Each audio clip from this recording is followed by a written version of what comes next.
भक्त जनों, आज आप सुनेंगे छठ माता की 5 गीत। अपना गंगा माई के चुनरी चढ़ाई माँ, चुनरी चढ़ाई में जोरे जोरे गंगा मैया, चुनरी चढ़ाई में जोरे जोरे गंगा मैया। दर्शन दी भोरे भोरे गंगा मैया,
मैया के घाट केरा जाई छठी मैया के घाट आमानुदावाज फरेला गवद से ओ पर सुगा मेरा रस ओ पर सुगा मेरा रस जानी करिए सुगा अमरुदवा जुटावा अमरुदवा जाई छठी मैया के घाट अमरुदवा जाई छठी मैया के घाट सुगावा जे दिले के जुठाई कैसे जाई छठी मैया के घाट कैसे जाई छठी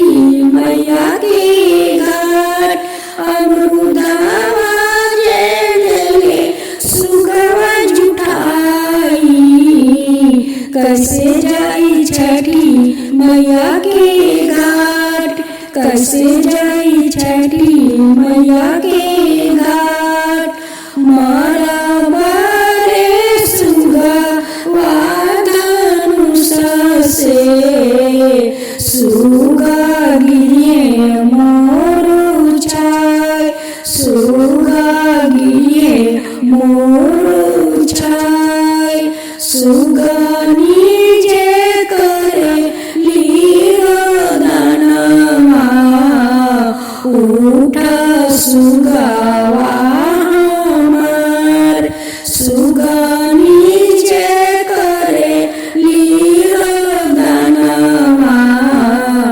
उठा सुगावा हमार उठा उठा सुगावा सौर से चला छठी मैया के घाट चला छठी मैया के घाट उठा उठा सुगा वासौर से चला छठी मैया के घाट चला छठी मैया के घाट नीमो माजे फरेला गवद से ओ पर सुगा मेरा रस ओ पर सुगा मेरा रस जानी करिए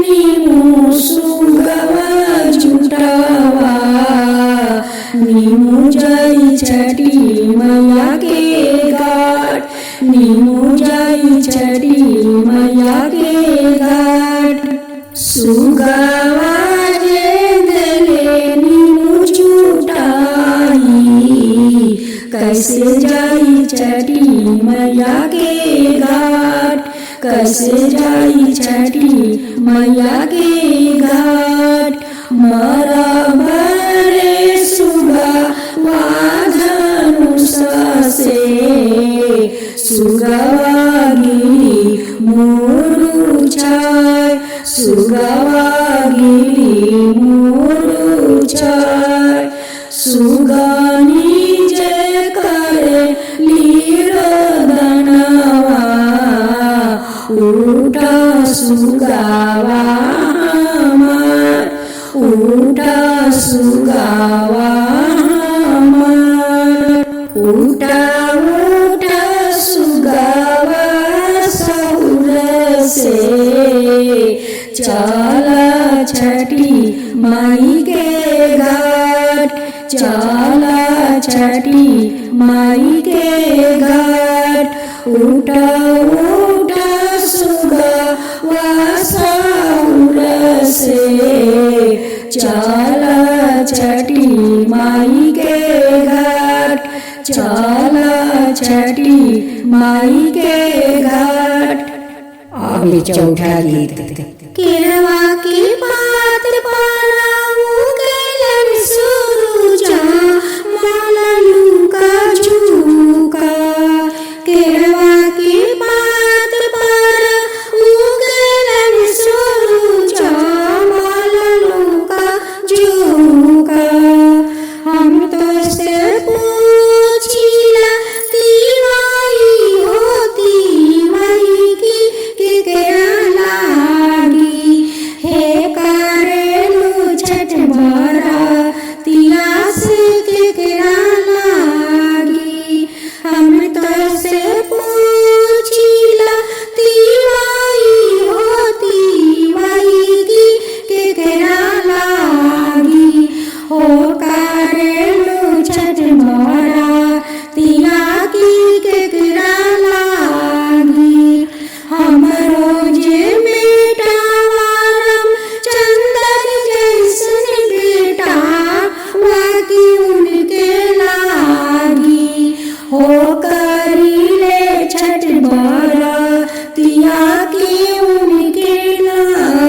केकरा लागी, हे करेलू छठ बरतिया की केकरा लागी, हो करेलू छठ बरतिया की केकरा लागी। हमरो जे बेटा रामचंद्र जैसन बेटा वाकी उनके लागी, हे करीले छठ बरतिया की उनके लागी। हमरो जे बेटा की सोना जैसन बेटा वाकी उनके लागी, हे करीले छठ बरतिया की उनके लागी, हे करीले छठ बरतिया की उनके लागी।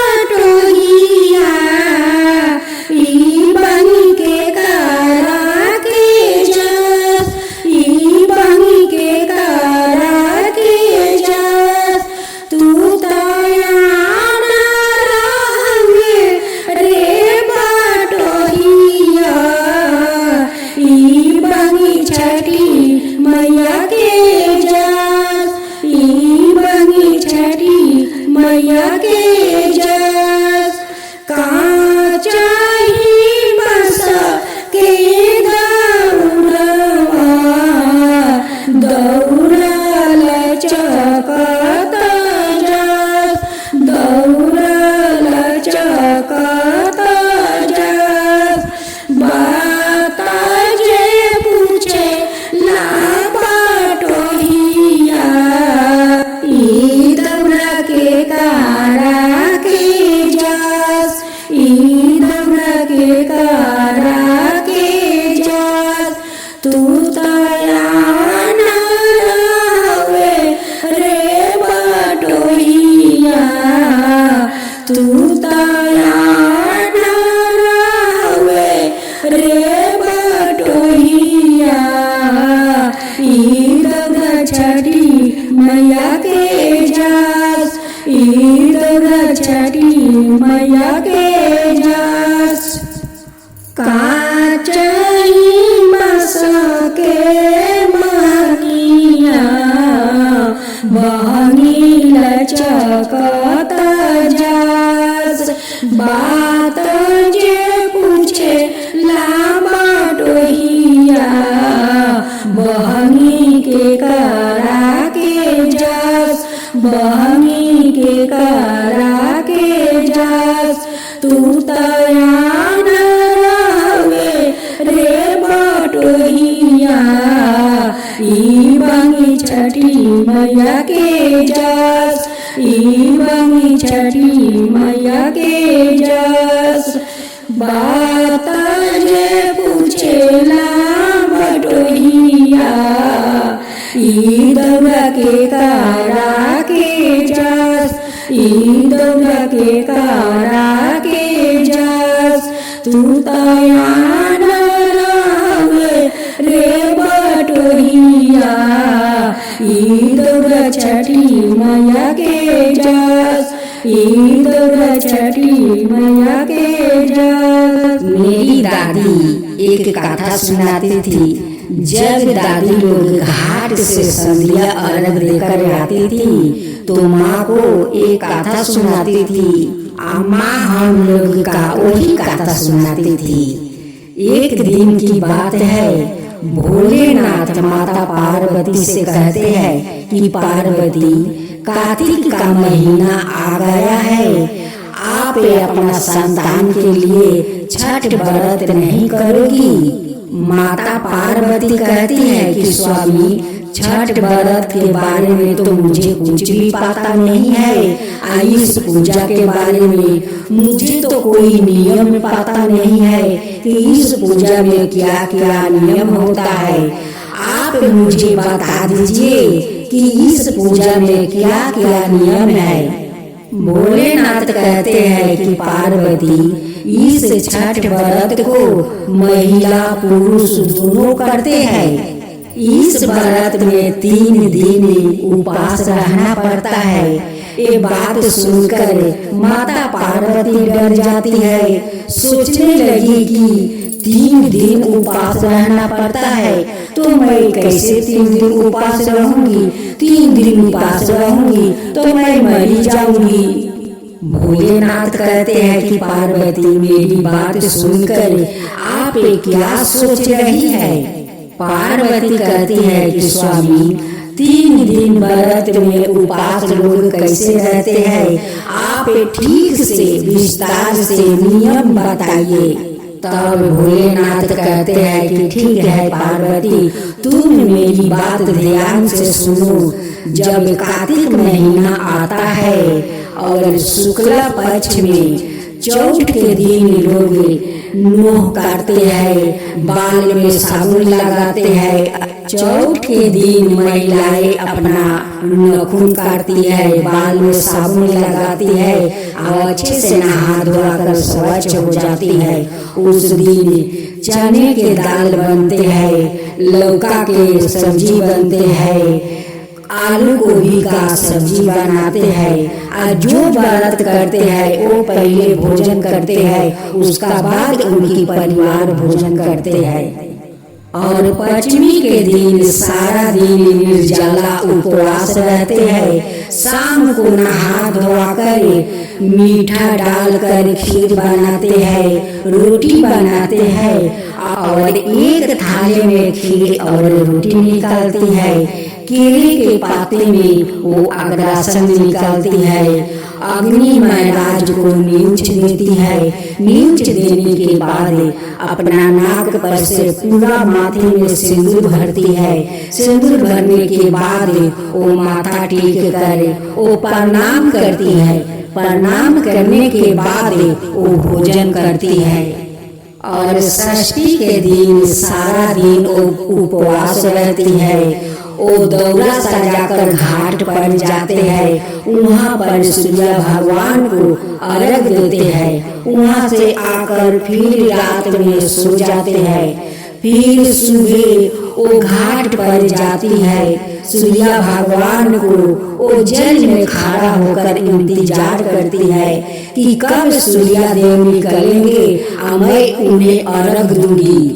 जब सूर्य देव निकलते हैं तो सारे पर्वती में सूर्य भगवान को अर्घ देते हैं। वहाँ सभी को सिंदूर पहनाते हैं, खोंच भरते हैं, तब जाकर घर आते हैं। घर आकर वो भोजन करते हैं। भोजन करने के बाद ही कोई परिवार भोजन करते हैं। उसके बाद वो प्रसाद पड़ोस में बांटते हैं। तो 24 घंटा उपवास रहना पड़ता है। निर्जला अपना पति के लिए, अपना संतान के लिए ये व्रत लोग करते हैं। जिसका जो मन्नत हो उसी मन्नत को लेकर ये व्रत करते हैं। छठ माँ उन्हें इस मन्नत को पूर्ण कर देती है। भोलेनाथ कहते हैं कि पार्वती इस व्रत को तुम्हें भी करना चाहिए, अपना संतान के लिए, पति के लिए। माता पार्वती इस छठ व्रत को करती है। चौथा पंचमी तो पार कर ली, लेकिन जब पार्वती घाट पर से अर्घ देकर आती है, कहती है कि मैं सारा दिन उपवास हूँ, फिर सारा रात जाएगा, मैं उपवास नहीं रहूंगी। वो जाकर 5 रोटी बना लेती है और बनाकर सिरहाने लेकर सो जाती है। भोलेनाथ तो सब कुछ देख लेते हैं और कहते हैं कि अगर पार्वती इस रोटी को भोजन कर लेती है तो सारा दुनिया में मनुष्य हम लोग के लिए कभी उपवास नहीं करेंगे। वो लोग 14 बार भोजन करके तब जाकर हम लोग का पूजा करेंगे, तब तो कोई हम लोग का ख्याल नहीं रखेंगे। वो लोग तो अपने अपने पेट को ख्याल करेंगे, भगवान को तो भूल ही जाएंगे। भोलेनाथ उस 5 रोटी का सोने के बना देते हैं। जब माता पार्वती सुबह उठकर वो रोटी भोजन करने जा रही थी, जैसे अपना बालिश उठाती है उसे देखती है कि 5 रोटी तो सोना का बन गया है। अब माता पार्वती करे तो क्या करे। भोलेनाथ कहते हैं कि पार्वती, तुम जो आज ये रोटी को भोजन करने जा रही थी, अगर आप इस रोटी को भोजन कर लेती है तो मानव लोग 14 बार भोजन करेंगे। हम लोग का कभी वो लोग ख्याल नहीं करेंगे, और नहीं हम लोग के लिए उपवास करेंगे, नहीं हम लोग का पूजा करेंगे। अगर तुम ही ये भोजन कर लोगी तो तुम इस अन्न को 24 घंटा त्याग करोगी, तभी तो मानव लोग हम लोग के ख्याल रखेंगे, हम लोग का सादा भक्ति से पूजा पाठ करेंगे। आज जो आप इस अन्न को त्याग करें, इस पूजा को पूर्ण किया है, यही नियम हम लोग सारे मानव में जाति में हम लोग बांट देते हैं, और इस पूजा का छठ व्रत के नाम से जाने जाएंगे। यही कहानी मेरी दादी माँ को सुनाती थी, माँ हम लोग के सुनाती थी। आज वही कहानी मैं आप लोग तक भेज रही हूँ। भोलेनाथ की जय हो, माता पार्वती की जय हो, छठ माता की जय हो, छठ माता की जय हो।